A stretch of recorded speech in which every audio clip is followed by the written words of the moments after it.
हरे कृष्णा।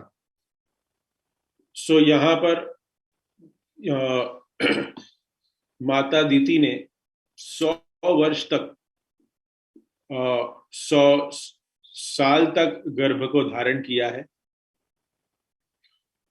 और जैसे जन्म होगा दो महादैत्य को, दैत्य, यहाँ पे दैत्य शब्द का ऊपर आया है, उपयोग हुआ है। तो आगे हम देखेंगे कि कैसे वो जन्म लेंगे और फिर कैसे वो उत्पात मचाएंगे। आगे जाके हम आगे के श्लोकों में हम मैत्रेय मुनि वर्णन करेंगे। यहाँ पे बहुत सुंदर है कि यहाँ पे ब्रह्मा जी देवताओं को बता रहे हैं कि ये अंधकार क्यों छाया हुआ है।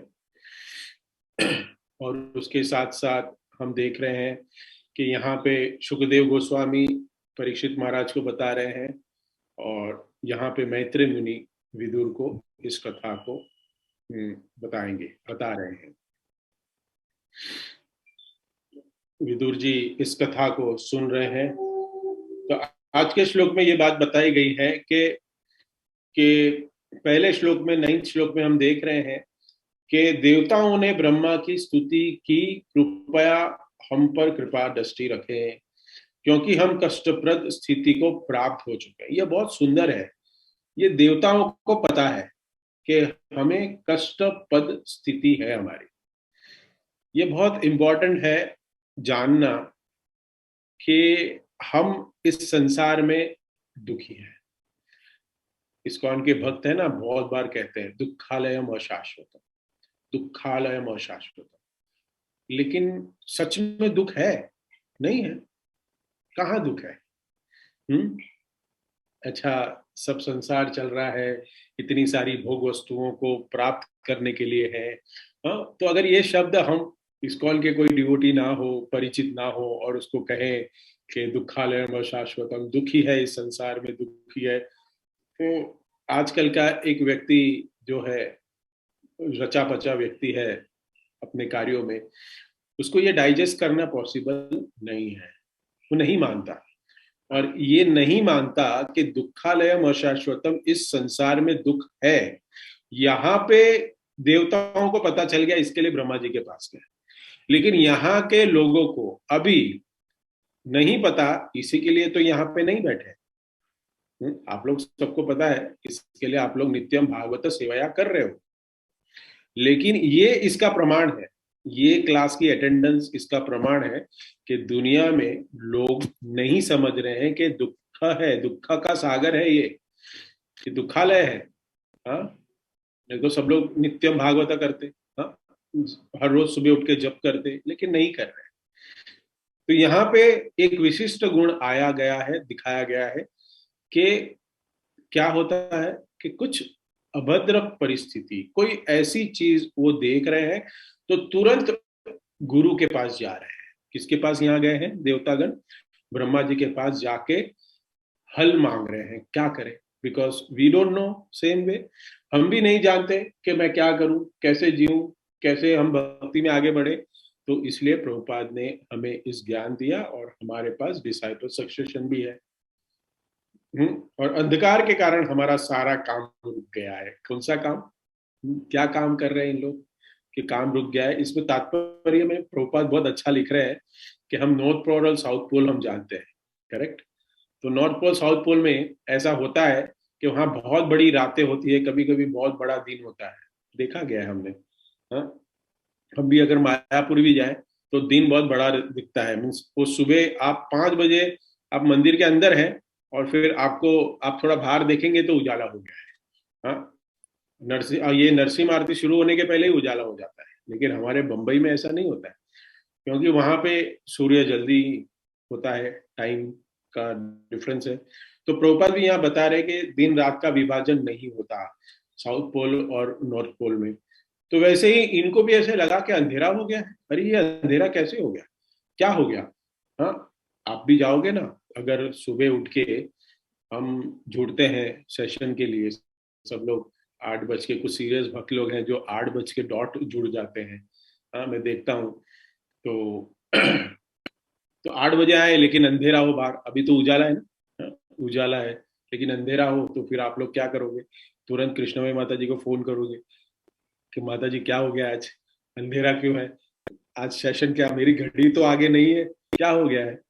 तो ये एक एक गुण है भक्त के, यहाँ पे दर्शा रहे प्रभुपाद भी लिख रहे कि हमें हमारे जीवन में कोई भी तकलीफ है, material as well as spiritual, हमें हमारे काउंसिलर्स, हमारे शिक्षा गुरु, दीक्षा गुरु के पास जाके अर्चना करनी चाहिए, क्वेश्चंस होने चाहिए और उसका निवारण मांगना चाहिए। यहाँ इसी के लिए देवतागण इस श्लोक में गए हैं ब्रह्मा जी के पास, क्योंकि ब्रह्मा की जी के पास तो सारा ज्ञान है, ब्रह्मा जी को सब कुछ पता है। चलो पूछता हूँ ये क्यों हुआ होगा ऐसा, चलो ब्रह्मा जी के पास जाते हैं। तो ब्रह्मा जी के पास जाते हैं और फिर इसके आगे 10वें श्लोक में बता रहे हैं कि कश्यप जी से ये जो दीति माता ने जो दुराग्रह कहते हैं कि कुछ आग्रह, आग्रह करना मीन्स एक कुछ अच्छी चीज के लिए आग्रह हम कर रहे हैं। जैसे हमारे घर पे अतिथि आए तो प्रसाद के लिए आग्रह करना चाहिए हमें, हाँ, प्रसाद नहीं खाए तो एटलीस्ट कुछ कुछ स्नैक्स देना चाहिए, कुछ पानी देना चाहिए, तो उसको आग्रह कहते हैं। लेकिन दुराग्रह मतलब क्या? दुराग्रह यहाँ पे पिछले श्लोक में हमने देखा, दुराग्रह मतलब कुछ ऐसी चीज करना, कुछ ऐसी चीज के लिए किसी व्यक्ति को आग्रह करना जिससे वो भगवान से दूर जाता है, इसको दुराग्रह कहते हैं। हाँ, आग्रह मतलब आग्रह करके किसी को बुलाए हम घर पे, आइए प्रभु जी हमारे घर पे सत्संग है, तो उसको आग्रह कहेंगे। लेकिन दुराग्रह मतलब प्रभु जी आइए आज शाम को पार्टी करते हैं, प्रभु जी नहीं सॉरी, कोई फ्रेंड्स को कहे चलो आज सैटरडे नाइट है पार्टी करते हैं, और आग्रह करके फोन कर करके बुलाए, अरे तू आया नहीं, कहाँ पहुंचा, अरे लाया नहीं तू, जल्दी लेके आ, ये कर वो कर, ऐसे सब करे, वो दुराग्रह है। जिससे वो रचा पचा नहीं रहेगा, भक्ति में नहीं रहेगा, इस संसार में और दलदल में फंसते रहेगा। तो दीति का यहाँ शब्द आया है दुराग्रह किया, आग्रह किया ना, किसको? कश्यप मुनि को आग्रह किया, लेकिन वो आग्रह नहीं है, वो दुराग्रह है। हाँ, संध्या का समय था, कश्यप मुनि ने समझाया लेकिन वो नहीं मानी, तो कश्यप मुनि ने कृष्ण के ऊपर छोड़ दिया कि भगवान आप ही देखो, क्योंकि बीवी के सामने तो किसी की चलती नहीं है, देखा गया है, वंश परंपरा से चलते आ रहा है ये सब कुछ। हाँ, तो दीति को गर्भधान हुआ और फिर हम देखते हैं कि दीति को पश्चाताप हुआ। उसके ऊपर भी हम चर्चा कर रहे थे कि कुछ भी कार्य हम जीवन में करें लेकिन उसके बाद अगर पश्चाताप हो, पश्चाताप, उसके ऊपर भी मैंने ये शब्द के बारे में बताया था कि बाद में जब पता चलता है और उसके बारे में हमें दुख का अनुभव होता है, ताप का अनुभव होता है, तो इसको पश्चाताप कहते हैं। एक एक शब्द संस्कृत के बहुत सुंदर है समझने के लिए, हम बोल तो देते हैं, हाँ हम बोल देते हैं, लेकिन इस श्लोक के अगर हम संधि को तोड़ के अगर समझे तो बहुत डीप मीनिंग होता है, और एक एक भागवतम के एक एक शब्द के ऊपर एक एक लेक्चर बन सकते हैं, कर सकते हैं ज्यादा। तो ये जो दुराग्रह से ये जो कार्य हो गया, तो दीति को अपने अंदर पश्चाताप हुआ, रिग्रेट हुआ, तो कश्यप मुनि के पास जाती है और शोक प्रकट करती है कि मुझसे गलती हो गई, और फिर कश्यप मुनि उसको समझाते हैं और समझाते हैं कि तुमने अवज्ञा की है, शिव जी का भी अपमान किया है, तो इसके लिए तुम्हें 2 असुर पुत्र उत्पन्न होंगे।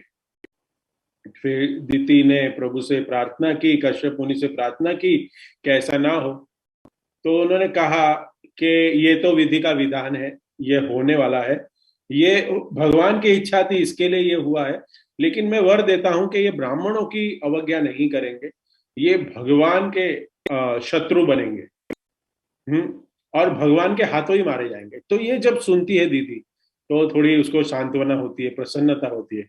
देखिए एक माता ये सुन रही है कि अपने पुत्र की मृत्यु भगवान के हाथों हो रही है, और वो माता क्या बोल रही है? प्रसन्न हो रही है।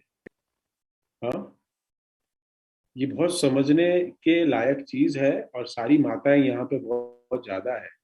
हाँ, तो यहाँ पे ये हमें पॉजिटिवली ये समझना चाहिए कि अगर हमारा पुत्र, हमारा सगे संबंधी या हमारी बेटियां जो भी है, उसको हम भगवान की सेवा में लगाएंगे, भगवान की सेवा में लगाएंगे, सांसारिक कार्यों से अगर उसको दूर रखेंगे, तो संसार के लोग क्या कहेंगे? ये गॉन कैसे, ये इसका कुछ नहीं होने वाला, ये गया, ये पागल हो गया, तो संसार उसको छोड़ देगा। लेकिन हमारा फायदा किसमें होगा?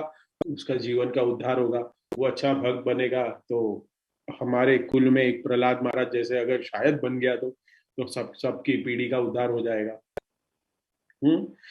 तो तो ये बहुत सुंदर श्लोक है कि देवता स्तुति कर रहे हैं। स्तुति मतलब प्रश्न पूछ रहे हैं, लेकिन स्तुति में ही पूछ रहे हैं। प्रश्न पूछने का भी एक बहुत एटिकेट्स है। हाँ, तो तो तो दीति देख रही है कि ये दो पुत्र मेरे बहुत ही उत्पाती है, आतंकवादी है, बड़े दैत्य है, तो अपनी शक्ति के अनुसार जन्म नहीं दे रही है। 100 साल तक गर्भ में रखा। देखिए, जितना अधिक हो सके मैं कंट्रोल करती। किसके लिए? कि थोड़ा जो जो जो संसार के ऊपर जो आपत्ति आने वाली है मेरे वजह से, वो मैं थोड़ी आगे टाल सकूं। लेकिन क्या हो सकता है, हम उसको आगे लेके जा सकते हैं, but we can not avoid it. हाँ, वो होने वाला है तो होने वाला है, बट फिर भी माता का एक एक भाव है कि मुझे थोड़े तकलीफ हो जाए, ठीक है, लेकिन मैं दुनिया को तकलीफ नहीं देना चाहती।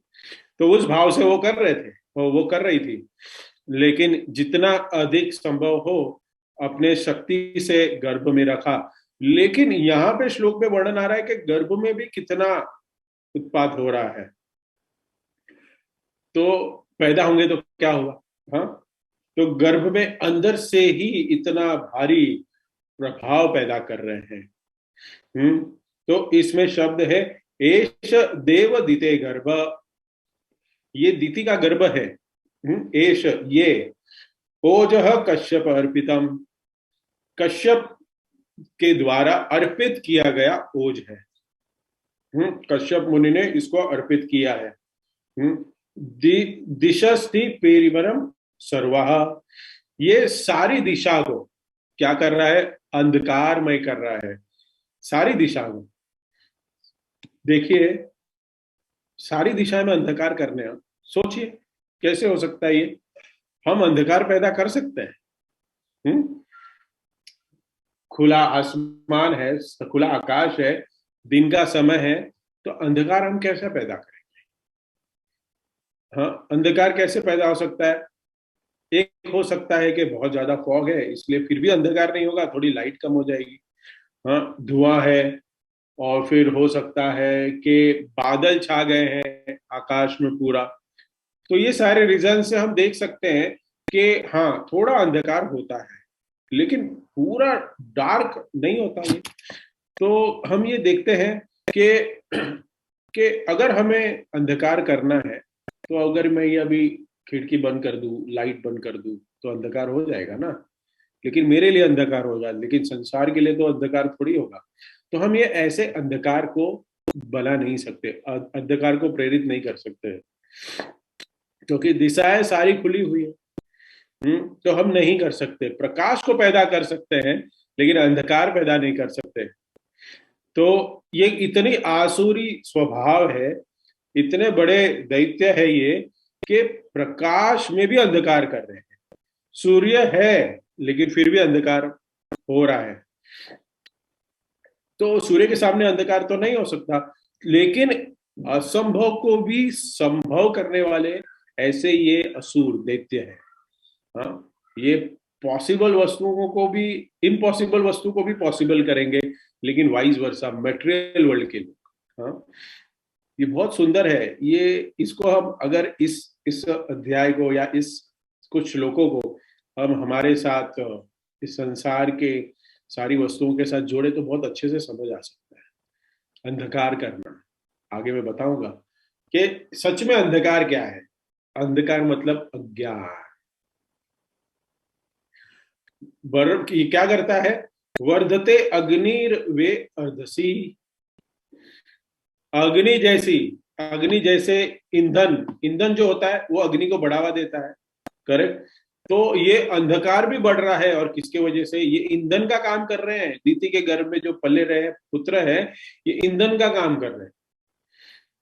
अगर अगर हमारे पास ईंधन है, हाँ, और ईंधन को हम बढ़ावा दे, आग के पास लेके जाए, तो और आग भड़केगी और ताप उत्पन्न होगा, करेक्ट। तो ये बढ़ती जा रही है। तो ये पहले से ही, ये जो जो दो पुत्र हैं वो इतना ईंधन लेके बैठे हैं माता के गर्भ में कि ये और अंधकार पैदा कर रहे हैं और अग्नि पैदा कर रहे हैं। तो तो ये जो अंधकार बढ़ता है, इसका रीजन क्या है? अंधकार का ईंधन क्या है? यहाँ पे विश्वनाथ चक्र ठाकुर एक टीका में लिखते हैं कि अंधकार मतलब क्या है, अंधकार का ईंधन क्या होता है। हाँ, अंधकार का ईंधन क्या होगा? नहीं, प्रकाश का ईंधन हो सकता है ट्यूबलाइट। प्रकाश का ईंधन क्या हो सकता है? पावर। प्रकाश का ईंधन एक बल्ब है, तो पावर होगा तो उसका ईंधन है। लेकिन ये अंधकार का ईंधन क्या है? पहले जैसे मैंने बताया, विश्वनाथ चक्री ठाकुर कहते हैं अज्ञान। इनका आसुरी स्वभाव और अज्ञान, यही ईंधन है। ये समझना है हमें।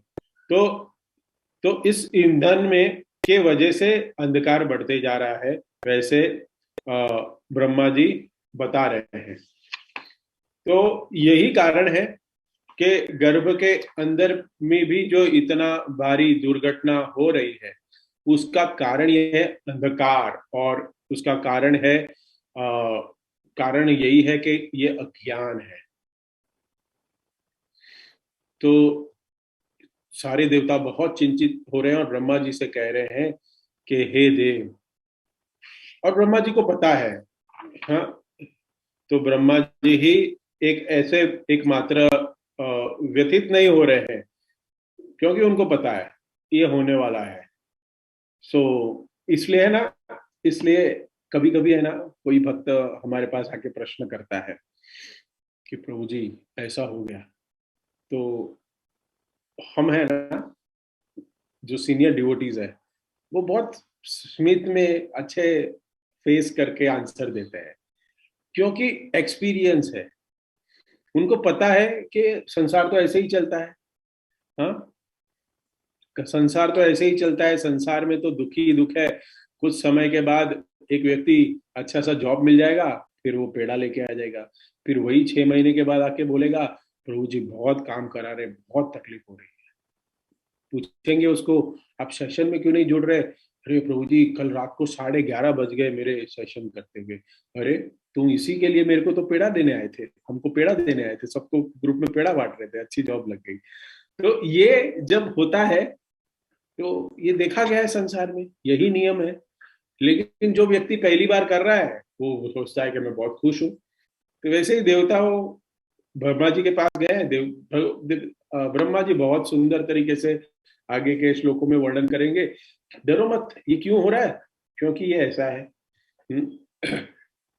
कि आगे कितने समय के बाद क्या होगा, हाँ, सबको जो है ब्रह्मा जी को भविष्य की गणना है। तो वो टेंशन में नहीं है, लेकिन देवता सारे टेंशन में है। तो ये वैकुंठ की घटना है। वैकुंठ में 4 कुमार गए, जय विजय वहां मिले, उनको श्राप दिया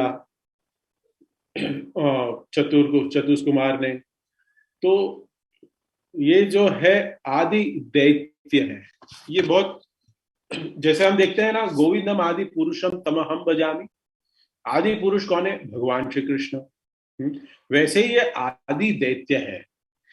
आदि दैत्य इसको कहते हैं, ये दोनों को आदि दैत्य कह रहे हैं। सबसे पहले दैत्य यहां से ही पैदा हुए। दैत्य का अर्थ ये भी आचार्यगण लिखते हैं कि दीति से उत्पन्न होने वाला वंशज उसको दैत्य कहते हैं।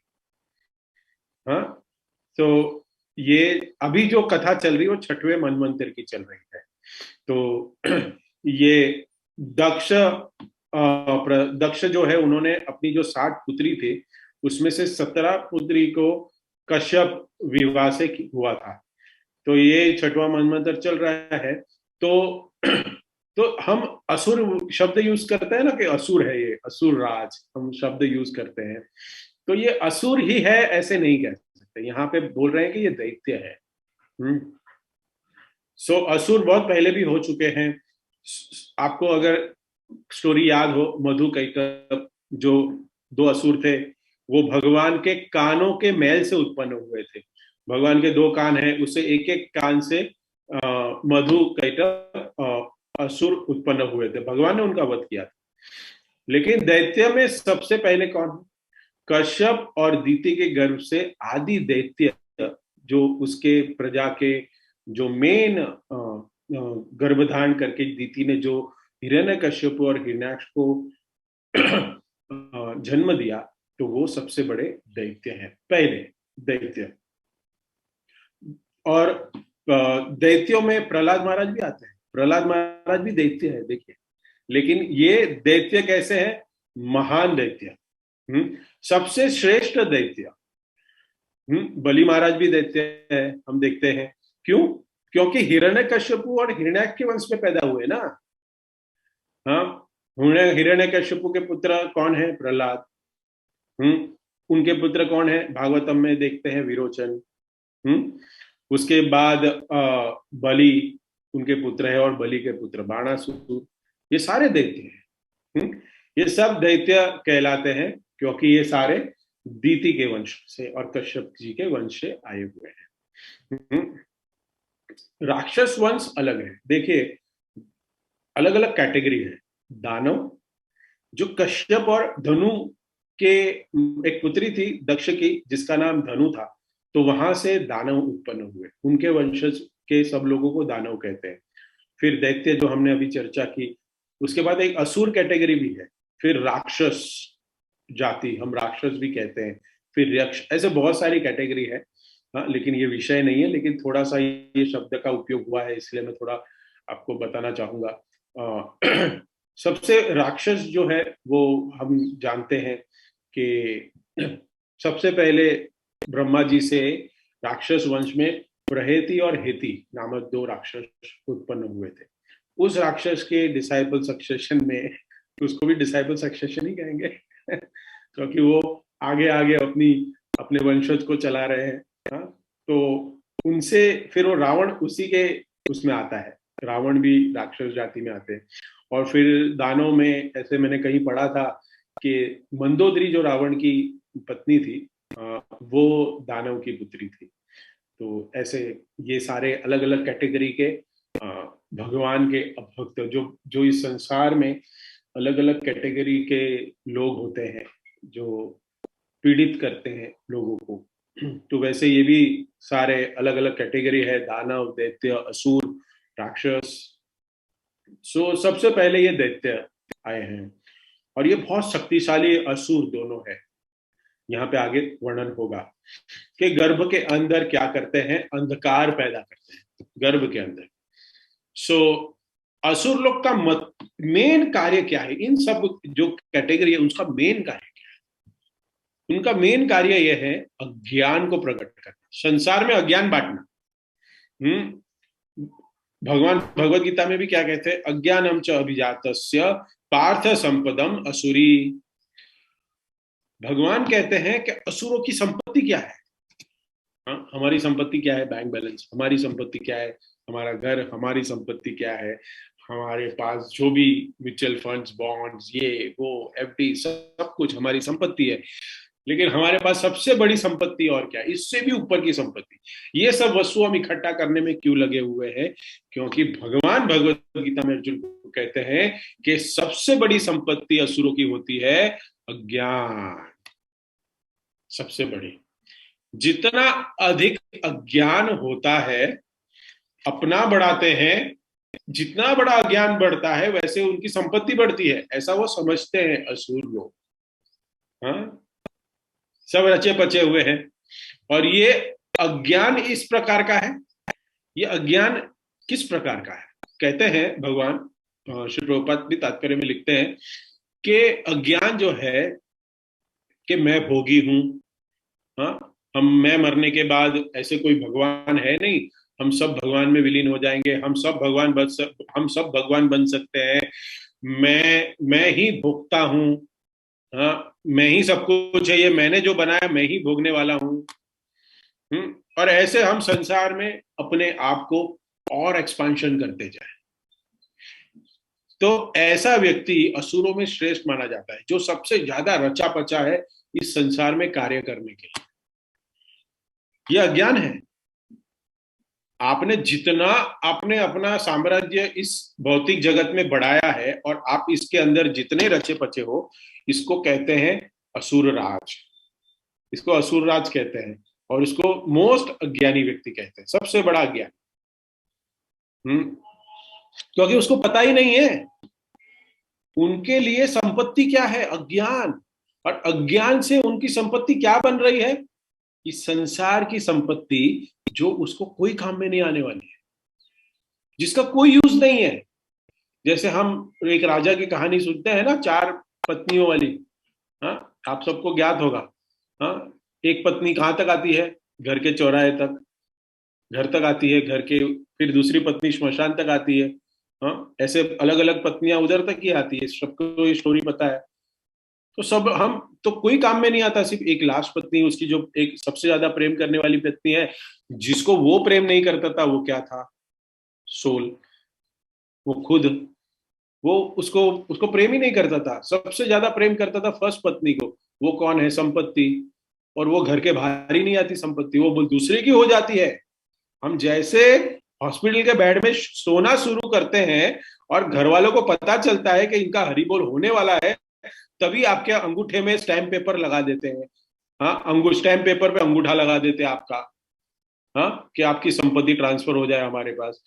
वो तो जिंदे होते तभी ट्रांसफर हो जाती है। मैं तो कहता हूँ मरने के बाद नहीं, वो तो कथा में मरने के बाद आता है, लेकिन मैं तो कहता हूँ जिंदा में ही ट्रांसफर हो जाती है।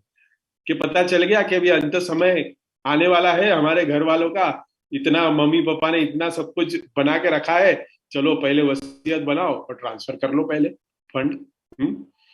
ये संसार का नियम है, ये अज्ञान है। और ऐसी संपत्ति को इकट्ठा करने के लिए हम लोग दिन रात एक कर रहे हैं, जो हमारा रहने वाला नहीं है। फैक्ट है, सबको पता है। लेकिन हम क्या कहेंगे, नहीं प्रभु जी, हम हमारे हमारे नेक्स्ट जनरेशन को सेटल करना चाहते हैं, हम उसको ये सब कुछ देंगे, सब कुछ करेंगे। बट ये जो संसार के ये जो सारे हमारे संबंध है, वो भगवान क्या कहते हैं, ये शरीर के संबंध है। बट आप तो शरीर हो ही नहीं, हम तो शरीर है ही नहीं, और सारे कार्य हम शरीर के लिए कर रहे हैं, तो यही तो सबसे बड़ा ज्ञान है। हम्म तो ऐसे असुर लोग ज्ञान को हमारा नष्ट करते हैं। आजकल का एजुकेशन सिस्टम भी हमारे ज्ञान को नष्ट कर रहा है।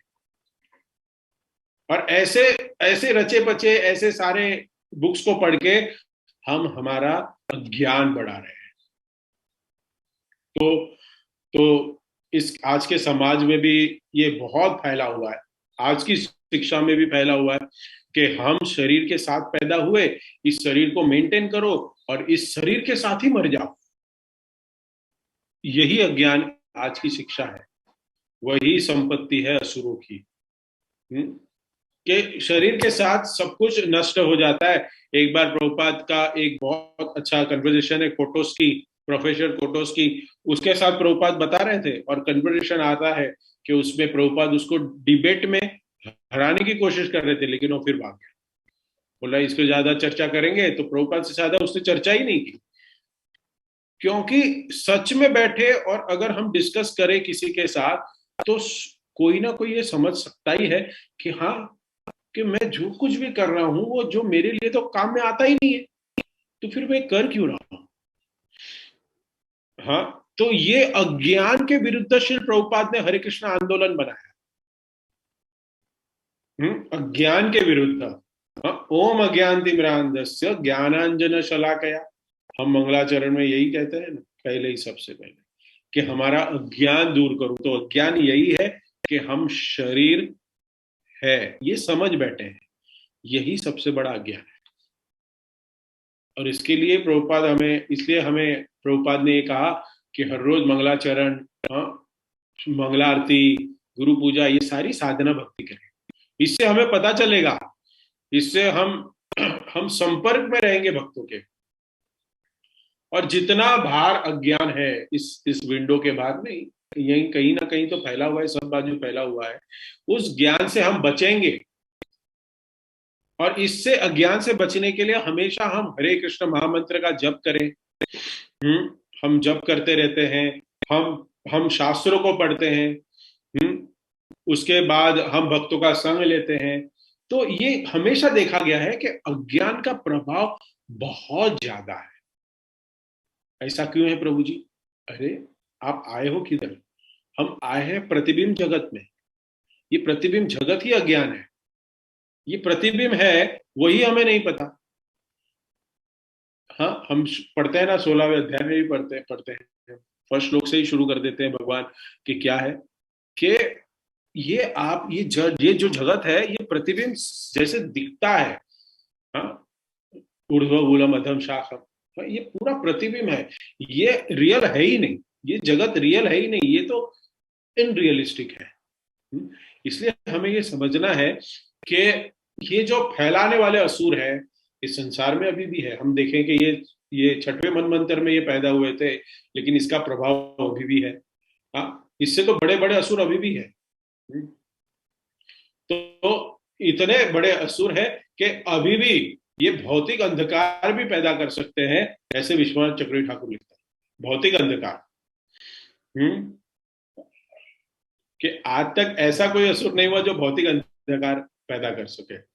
जैसे कि कोई मान लीजिए कि ये मोबाइल है, करेक्ट, ये ब्लैक कलर का है, करेक्ट, ये मोबाइल है, तो इसको मैं चालू करूंगा तो लाइट दिख रही है, लेकिन अब ये बंद है तो ये अंधकार फैला रहा है? नहीं। लेकिन ये बंद में भी अंधकार फैला सकते हैं। ये बता रहे हैं कि ये अंधकार, असुर लोग, ये जो दानव लोग हैं, दैत्य है, वो अंधकार फैला रहे हमारे संसार। आज कलयुग में हमारी शिक्षा, हमारे जो आसपास में जितने भी इस मटेरियल वर्ल्ड में रचे पचे लोग हैं, मैं यूज नहीं करना चाहता बट यूज करना पड़ता है, कि हमारे समाज, हमारा समाज, ये हमारा समाज ही हमारे आसपास अंधकार फैला रहा है और हमें कह रहा है कि आप इस जड़ जगत को एंजॉय करो, जितना हो सके एंजॉय करो, मरने के बाद क्या है।